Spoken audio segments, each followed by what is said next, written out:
আমি খাওয়াইতে পারুম না। তুমি বড় ভাইয়া ছিলা, তুমি দায়িত্ব পালন করছো। আমারে খাওয়ানো দরকার ছিল, পড়ানো দরকার ছিল, তুমি খাওয়াইছো, পড়াইছো, বড় করছো, বিয়ে শাদী করাইছো।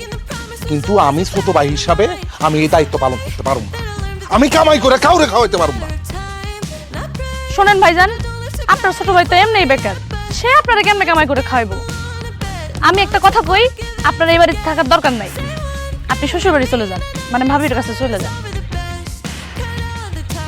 আমার বাড়ি, আমার ঘর, আমার সবকিছু, তোমরা সবাই আমার।